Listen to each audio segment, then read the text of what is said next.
Congressman Adam Smith. Thank you very much for being here. So here we go. We're unpacking it all. We've got what happened yesterday in Alaska, what we're looking forward to on Monday.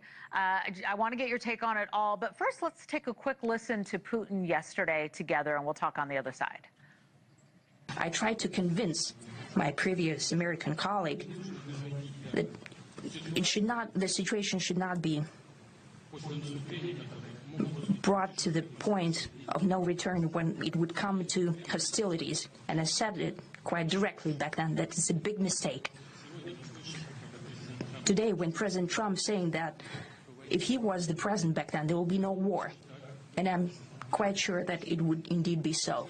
I can confirm that.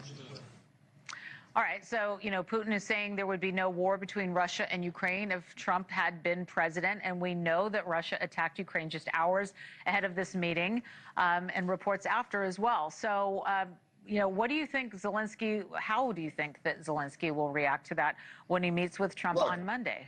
Go ahead. Yeah, this summit was a significant step back in any effort to end the war. I mean, the weakness that President Trump showed in front of Putin will simply embolden Putin going forward. Putin got everything he wanted out of this summit. We got nothing, and the prospects of moving towards peace went backwards without question. I mean, this sort of harkens back to the way President Trump was acting at the start of his administration, which was giving Putin a complete pass for his invasion and placing all of the blame on Zelensky and Ukraine. Look, I agree with your previous guest that what we need is a united front to show strength to Vladimir Putin. We have a 53-nation coalition that has been helping Ukraine defend itself for some time. That 53-nation coalition needs to remain together and strong and united. But when President Trump allows Vladimir Putin to spin the war the way he did and just meekly sits there without saying anything about it, as if this war isn't pure and simply Vladimir Putin's fault, that emboldens him. And now a ceasefire is apparently off the table, so that piece of pressure is off. Putin is allowed to continue to prosecute his war while President Trump basically weakens our position. So, I mean, President Trump could have said something, anything during the course of this summit that said, that this war was started by Vladimir Putin. This is Russia's fault. He could have said, we're going to put sanctions on you if you don't stop it. Instead, he sat there meekly as Vladimir Putin spun the war in his favor.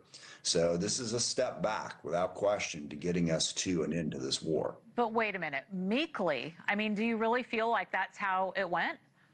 Well, what did President Trump say? Vladimir Putin basically said, hey, I tried. I didn't want to start this war. They put me in an impossible position.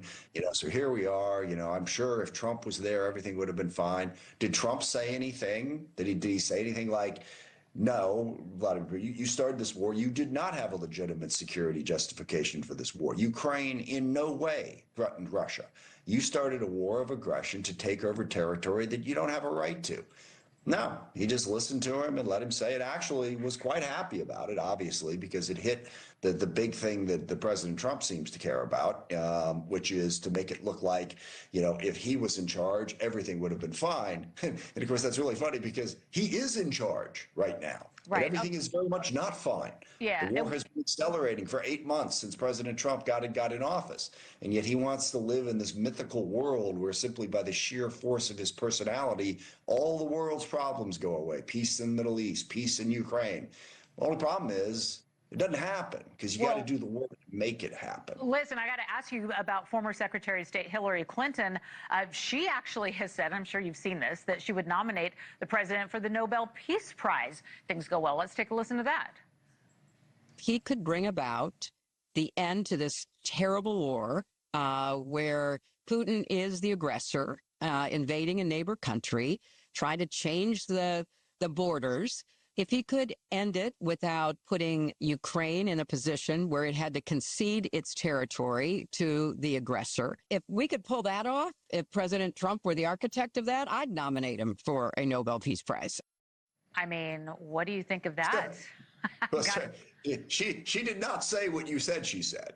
Okay, look, if Donald Trump is able to end this war and preserve a sovereign democratic Ukraine, if he's able to actually end the war in the Middle East, stop the war that's going on in Gaza right now. If he were to ever actually achieve any of the things that he claims he can just snap his fingers and achieve, sure, once we step into that alternative universe, yeah, I'd be wide open to that conversation. But it hasn't happened, first of all, very clearly hasn't happened.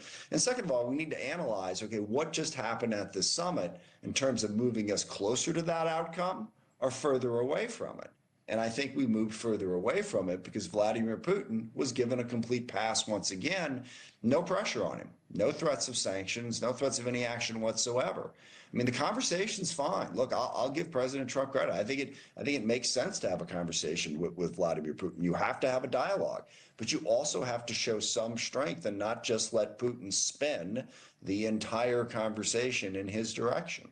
And we'll see. I don't know if we're going to get a readout of what happened behind closed doors, but, hopefully more is to come on that.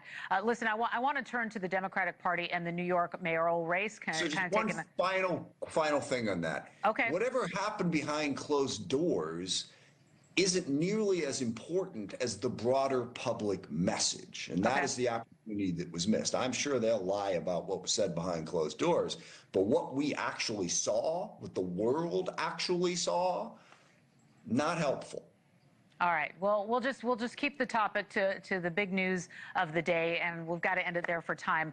Ranking member of the House Armed Services Committee, Democrat Congressman Adam Smith. Always good to have you on the program. Thank you for your perspective. Appreciate it.